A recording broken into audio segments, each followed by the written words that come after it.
آموزش ریتم سازی، ریتمای 5 ضربی. حالا میخوایم با هم کار کنیم 5 ضربی ها رو بسازیم. 5 چهارم که به صورت 1 2 1 2 3 بشماریمشون. پایمون رو میگیریم. 1 2 مون میشه 2 تا نوت سیاه، 1 2 3 هم 3 تا نوت سیاه. 1 2 1 2 3. میتونیم اول شماره 1 رو بزنیم. 1 2 1 2 3 1 2 2 3. ریتمای 5 چهارم. 2 2 3 2 2 3 2 2 3 2 2 3. تو یکمون تون باشه، تو دومون بزنیم بک چپ، یعنی 1 2 3 دوباره 1 باشه. 1 2 3 2 3 2 3 3.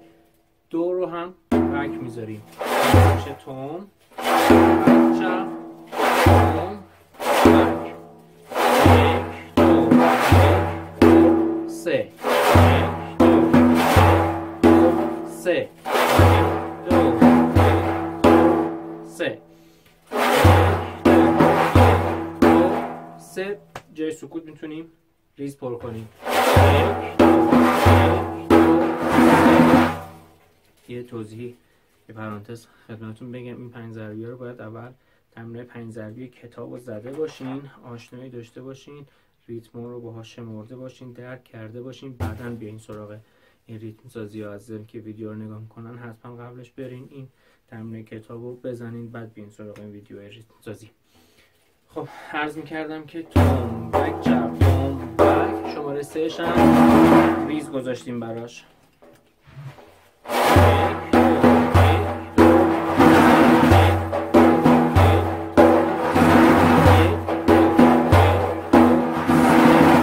یه میزان پایمون رو بزنین، همون توم توما، یه میزان این، یعنی 1 2 2 3 2 2 3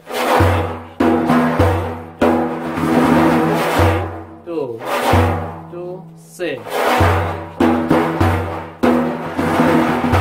2 2 3.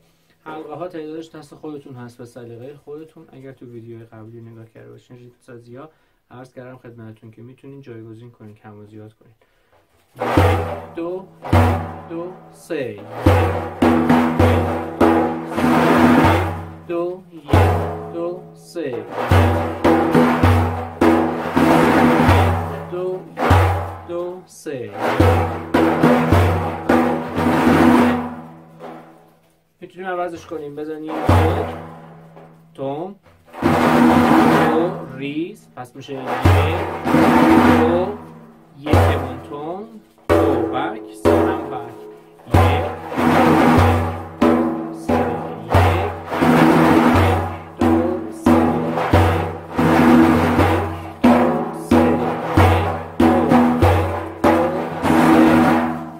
با جمله قبلی توم ریز توم بک بک توم بک چپ توم بک ریز توم بک بک توم بک چپ بک ریز 1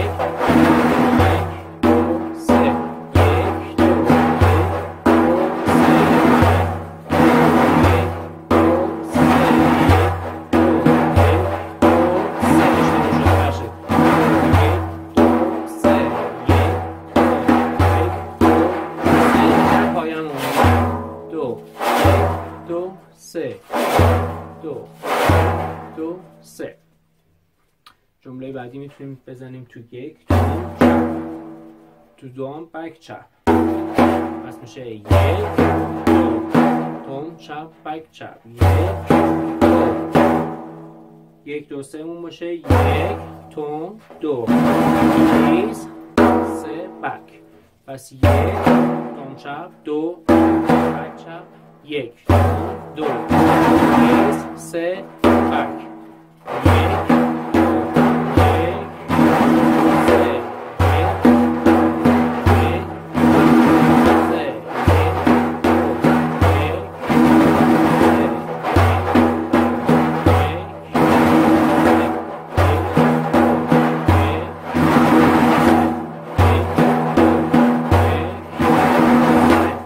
میتونیم همه جمله ها همه نوتا همین باشه. شماره ها شماره 3 به جای بک تنها بذاریم بک چپ، 1 2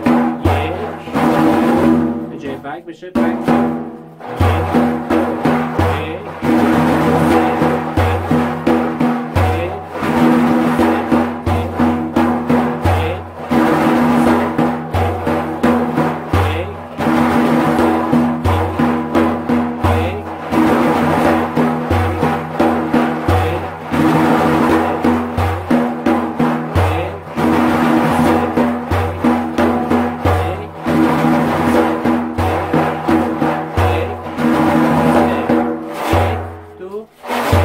2 3.